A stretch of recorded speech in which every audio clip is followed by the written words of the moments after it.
Alcatraz. What does this Alcatraz stands for? Well, it stands for a prison. So I'm going to the prison to have a good time.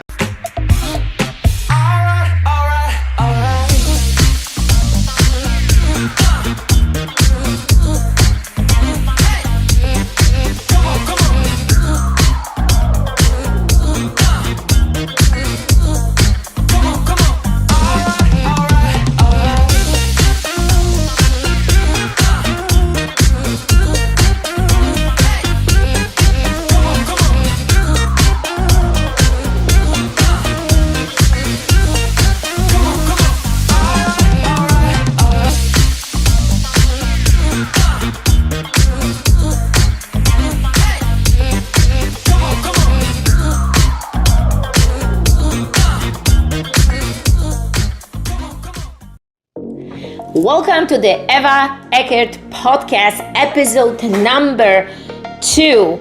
In this episode, we're gonna go back again a little bit, few years back, and I will tell you a story. And in this episode, we're gonna be talking about how environment has a huge impact on us.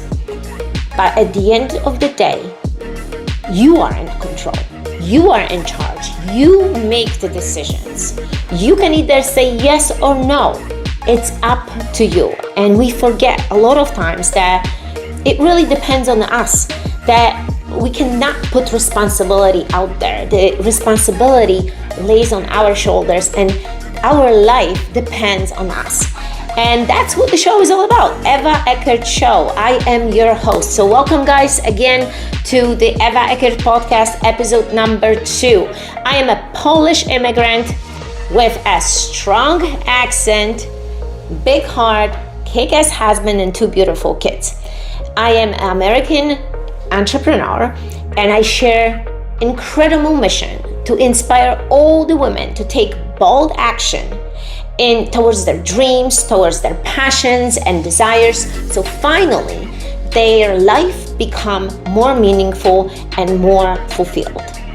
I believe that the baddest superhero of unique purpose is inside all of you, and you need to share it with the world. This show will help you finally discover the self-belief, self-discipline, and confidence so you can stop making excuses and create the life you truly desire by creating the best version of you. So welcome again guys, let's roll. And I have to tell you, now as I started this podcast,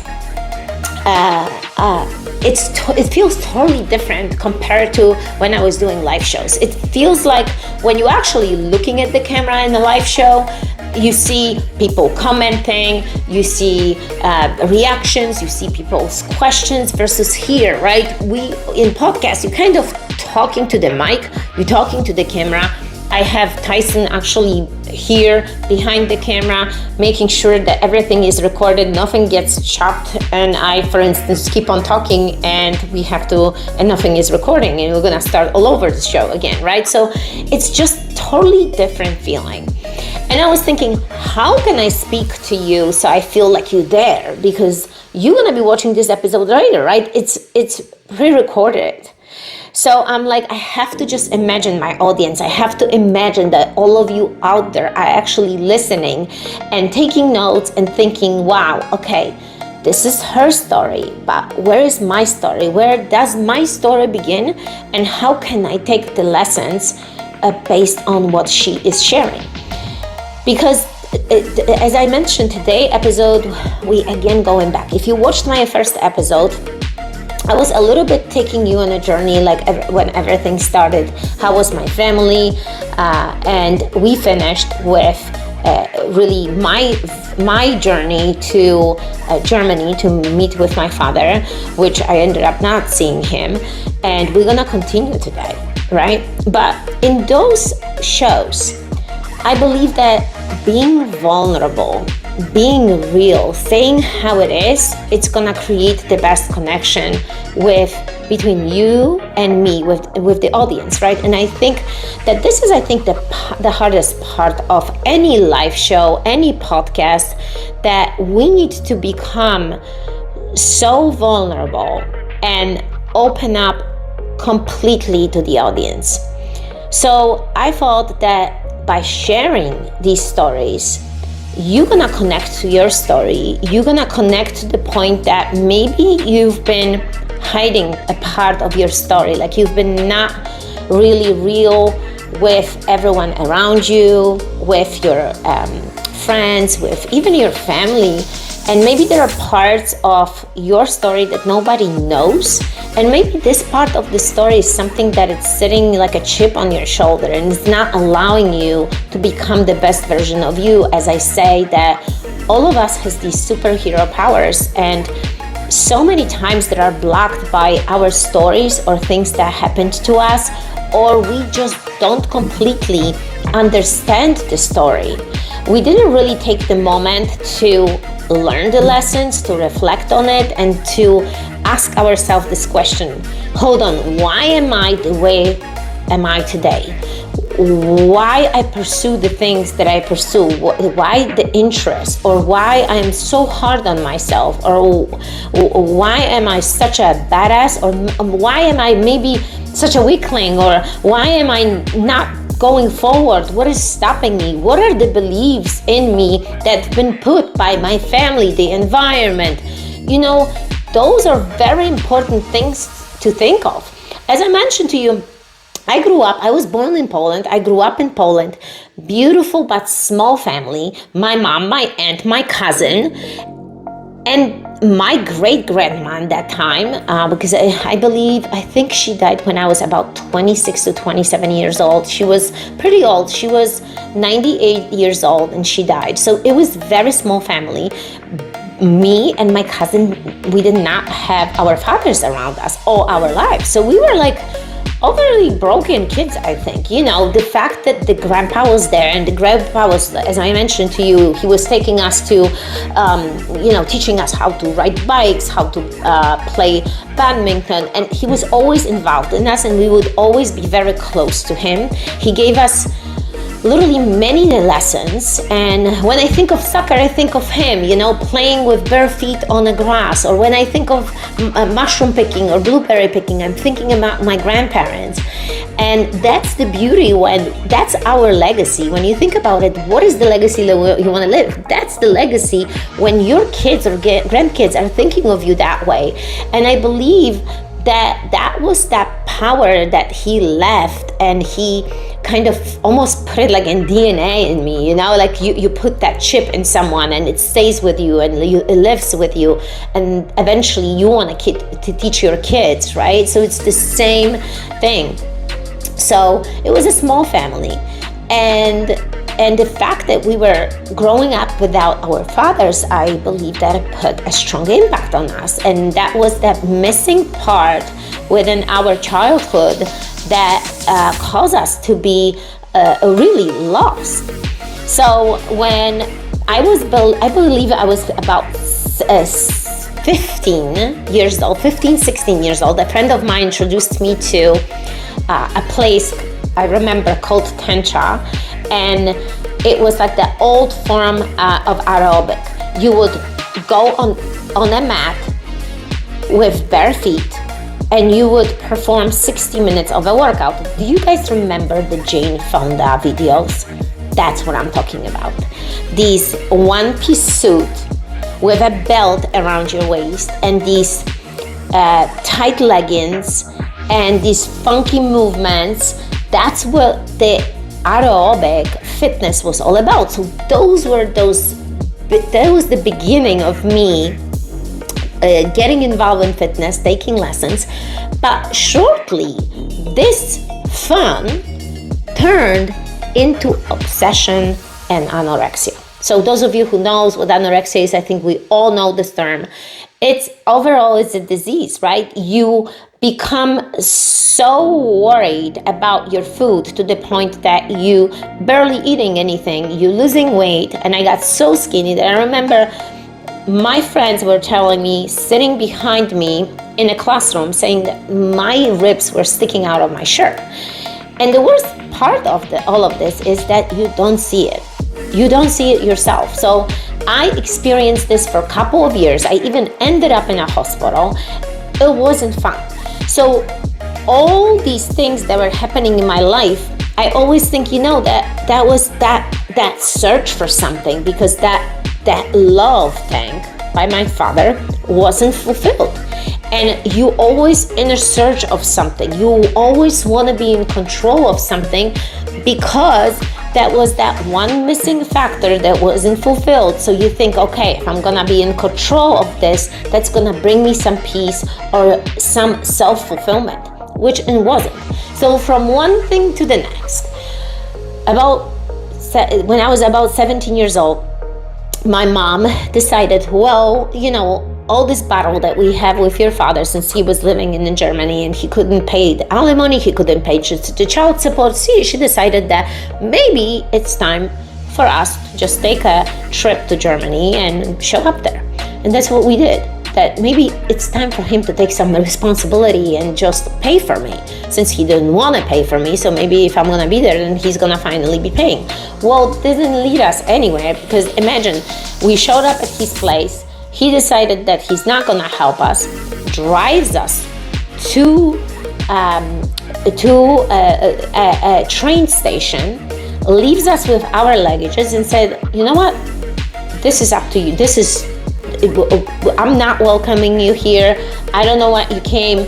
And overall, it was a crazy story. It's just, my mom was so bold in her actions. It was crazy that she actually decided to do it, that we drove there. We took a bus and drove there. But it was a horrifying moment. I remember I remember that moment, driving us to the train station, opening up the car like today, and taking all these luggages and leaving us there. And our bus was not leaving till the next day. So we ended up just sitting at some restaurant, we were eating something, and we were there for hours. And it's like 10 or p.m. in the evening, and this guy is saying that we need to leave, and my mom is like, start crying, and she's like, my God, I don't know where we're gonna go. And this guy was sitting next to us, and he heard the story, and me, with speaking broken German, start explaining to him what's going on. He felt completely bad for us, that my father literally dumped us in there and didn't take care of us. And he's like, you know what? I have a big house right by the station across the street. We have extra bedrooms in the house. My wife is there. I can help you guys. And that's what he does. So we go with the stranger to his home to sleep a few hours so he can leave on the bus the next day. I mean, just the idea of doing it, like if I was today in the same spot, I would have never gone with any stranger. But the question is this world different? Or is this world the same? But because we were not exposed to social media and all these things, that we were not as much as aware of the danger that maybe is hiding behind the corner waiting for us. Maybe that's what it is, because today we know it all, right? We know what's happening in the world. So it's a little bit different. The connection is much better. We are more aware of things. So I tell you, I would not done things like that. But yet again, this is my past. This is what built me up who I am today. This is a part of my story. And it has to be told, because I believe that it creates who we are again, right? So we ended up coming home. And it's still, again, the love thing is not being fulfilled. I still feel alone. The mission is still not completed. It almost feels like I'm chasing him. I'm chasing the love of my father, and it's never fulfilled. So I'm getting into these different relationships. I'm happy. I'm searching for the love, which no one can give you that love that your father is supposed to give you. So again, I'm getting into a group of people, and they inviting me to their place, and they say, you know what, it's awesome. Every Friday night they have awesome music. Just come with us, you're gonna feel awesome. So, well, yeah, I'm taking the invitation, I'm going. And listen to this, we're going through some dark alleys, and if you've never been to Poland, it's time for you to go and visit Lodz. And there was the place that called Alcatraz. I mean, come on, the name is called Alcatraz. What does this Alcatraz stands for? Well, it stands for a prison. So I'm going to the prison to have a good time. I'm going to a prison to have an awesome freaking time. Going through the alley, it is dark, there's no lights, and out of nowhere the black door opens up and you hear this pounding music. If you've ever been to a rave or you listen to some hardcore, that's the sound, that repetitive, strong beat to the music, and the walls are black. I see bars. Instead of windows, there are bars. And I'm going into that big room, people with white gloves doing crazy stuff. There is dark and only these beam lights going on and off, and this crazy loud noise coming out from the speakers. And I see a DJ mixing and MC there with the mic and doing all kinds of things on these analogs. And I see these bars, go inside another room, and there is a bar, and just such a simple setup, but it was some cool vibe in this place. So at first I'm just walking around, just trying to feel my vibe and see how it is. And then my friend is going like, do you want something to drink? And I'm like, sure, yeah, I want to drink something. So she goes, well, I'm gonna order Coca-Cola. I'm like, I don't drink Coca-Cola, I'm fine with water. And she goes, no, you need some energy. And at that time I was never drinking coffee. The coffee wasn't a drink for us. So I'm like, well, okay, order me a Diet Coke because I don't want that sugar. So she goes, yeah, I'm gonna order you the Diet Coke. So she goes, I'm sitting at the table, and soon after she comes back and she gives me the Diet Coke. So we drinking, we sipping, and as I'm sipping, and I'm sipping pretty fast because I'm thirsty, as I am right now, and out of nowhere, I feel this weird energy coming from me. I'm like, this is weird. I'm starting moving my neck, my hands, and she's like, what are you doing? And I'm like, I don't know, but I've never felt like this before, and this is freaking awesome. So I start moving. I'm going into the dance floor. I am dancing all night long until 7 a.m. The lights goes off, and almost like somebody turned me off. The music stopped and I'm stopping. And this girl tells me after this, she asked me, did you have fun? And I'm like, yeah, it was awesome. Well, she said, congratulations of taking your first speed. And I'm like, what? I did not even know what this was. I asked her, what are you talking about? She said, I add a little bit to your drink. Guys, you have no idea the first of all, the fear, the weirdness that came from me. It was a friend of mine, and we had a strong talk after. I don't need to go into the details, but what happened is that from that day on, I started doing these things every single Friday. So here we go, first being upset, but then turning this into, wow, this was really fun overall. Why don't I just go and repeat this over and over again? Not finding out what are the side effects, not finding out in the first few weeks what this shit is really all about. So I poured myself again into it. From first, the obsession about workouts, to second, obsession about this. It was almost like I was waiting for that Friday. I was waiting for that moment to go, forget about my whole week, forget about always the problem that my father doesn't love me, forget about it all, and just going and dancing my butt off, because I would go there at 8 p.m. and I would leave at 8 a.m. We were one of the last people that would leave. And for obvious reasons, because if you're gonna drink Coca-Cola with a speed in it, you're gonna have a lot of energy.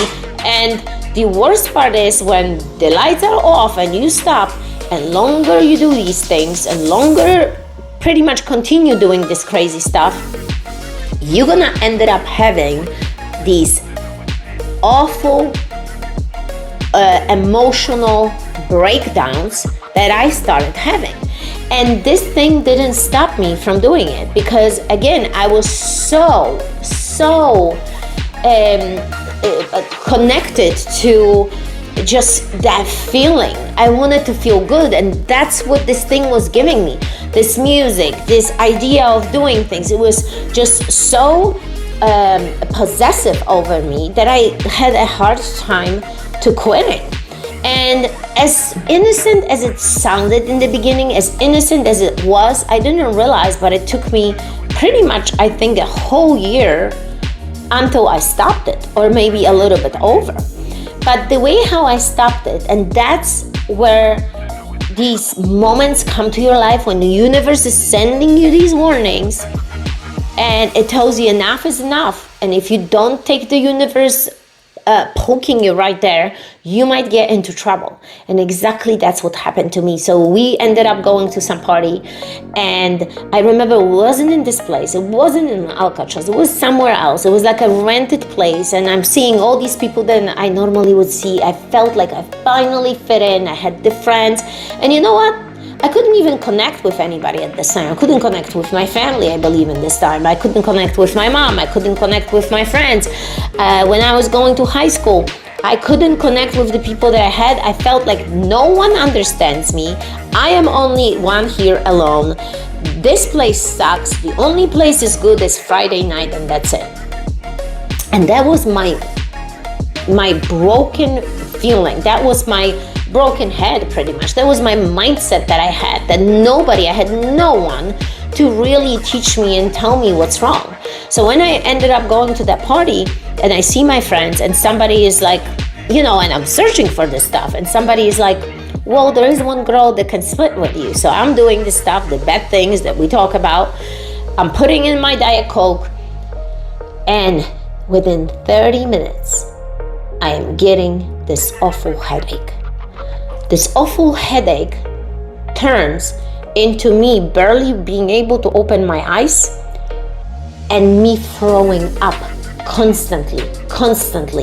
I start being dizzy. I'm losing like a connection. Really, I'm having a hard time walking. So they're like, we go into a hospital. They put me in a car. I literally don't even know these people. I really don't know. I know there was one guy that I know. They take me somewhere, we driving. I don't remember how and where, but when we ended up it was an emergency room. So we walked in, and they say, well, I think she took too much and she's really sick. So they put me in a room. The doctor starts checking my pulse, and he goes to me, looks at me, and imagine, he stays there in front of me, and I want to say something, but I can't, because every single moment I have to run and throw up into his sink, which is water, but I can't even speak my words, because anytime I want to say something, I'm throwing up. So he looks at me, he looks at these charts, they took my blood work, and he goes, you should have been dead by now, the pulse. He said, I've never seen anything like this. And I'm looking at him, he's like, whoa, I have a suggestion for you. The best way is to go and admit you to that special place. And he points out, gives me direction, this group. I have honestly, I'm like, whatever, let's go, because I am so wiped out and I feel like I'm gonna die. That's what I'm feeling. My heart is out of my chest. They can't stop me throwing up. The doctor told me that was a strong poisoning. If we're not gonna get you help, you going to die. So imagine what goes through my head. What goes through my head, how my family will find me. They're gonna find me like this. What are they gonna think of me? I just barely got into my university. That was my dream to become, to go into that university. I was a university of physical education and training, and here I am living the double life and doing the shit that I'm not supposed to be doing. So we driving there to this facility, and I think it was outside of my city, but I have no clue how we got there. I only see these moments of what I think of. You know, when something made an impact on you, and you only see these certain moments of this incident, of this accident, of the meeting with a person. Those are certain things that made an emotional impact on you. And that's what happened to me. So I see that lady with short hair opening a 30-inch or 40-inch metal doors. It looks like a safe. She goes like this, she turns, she opens the stuff, and I walk in and I want them to come with me, the group of people that I don't even know, but they freaking saving my life. And she goes, oh no, you go by yourself. And I say, wait a second, what are you doing to me? She said, well, we need to admit you here because you're not looking too good, and obviously you have a serious problem. We're gonna keep you for a month. And I'm looking at this metal door, and she says, sign here, here, and here. Your friends have to stay, they being released, your family is gonna be called, your family is gonna be informed, everybody gonna know what you have done. And in this moment, I'm like, hell no. I turn around, I grab my stuff, and I ran. And I remember they screaming behind me like, stop, you can't do this. And I'm like, no, hell no, I'm not staying here. I can't do this to my family. So we turn around, we leave, and you know what? I start drinking a lot of water. The headache is going away. They gave me some IV, they gave me some pills, so the stuff is getting better. So I'm sitting in the back of the car. We're getting to that place again. We're getting back to that place. The party is almost over. It's almost like early in the morning. And I think it was pretty warm. It must have been maybe May or June, because we have long pants, but we don't have jackets. So it's not that cold outside. And I remember seeing the sun, and at the same time there is something happening with my head, okay? And I can't really, first of all, I can't really describe myself. There is this weird heat coming from my ears, my eyes, and my eyes are still like dysfunctional, I would say. I can't really see correctly, but the worst thing is started happening to me that I am bumping into things. So I walk straight ahead, and I think that there is nothing in front of me. In the meantime, there is a wall, there is a table, I tripped, and I'm like, oh my God, am I permanently damaged? Did I do this to myself? Will I ever be better? Will I ever recover? Or this is it? Am I gonna be like totally not being able to walk? And so the people kind of helped me, like they picked me up from the floor, and I feel so embarrassed, and I'm like, I gotta get out of here. But everything is just such, like it becomes so difficult for me to walk. I'm telling you, I was searching for the term online, like when you're really clumsy, but this was worse than being clumsy. They described this as vertical heterophoria, but I don't think that was it. There was something advanced, probably based on this awful drug, and that's what happened to me. So in my head, I'm like, I gotta go home. I just gotta get home, and I'm gonna be dealing with this later. And I remember hopping on a tram, sitting down, and normally, that's how I was raised. In Poland, as a young kid, if you take a ride in a bus or on a tram, an older person comes inside, you naturally stand up and you give them the seat. I couldn't even imagine sitting down, seeing older people just standing. That day, I wasn't Emma. I was somebody else. I was sitting on that seat with my head down, my hand covering my eyes, and trying to complete the story and some kind of have a sense out of all of this, what really happened here. But my head is not working, and I can't make sense of all of it. So I remember getting home, and the next day I had to go to my university, and we had a test. So this wasn't over, guys. I go and we swim for 2 hours in the water. My chest is pounding. My heart is pounding. I feel like I'm gonna lose my heart in the water. I'm sweating. And I remember making that decision that never, ever, I will repeat this again. That never, ever, I will do such a thing. That never, I will never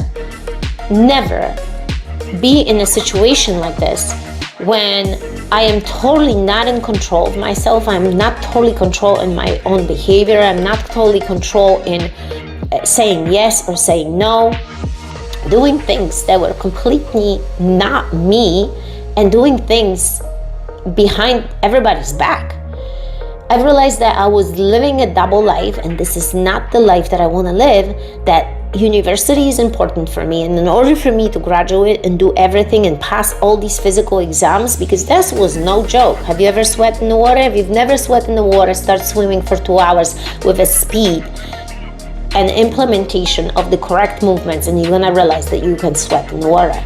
And I thought, if I am not gonna get my shit together, if I'm not gonna tap into these superhero powers that are inside of me, I am lost, and I don't want to be like this.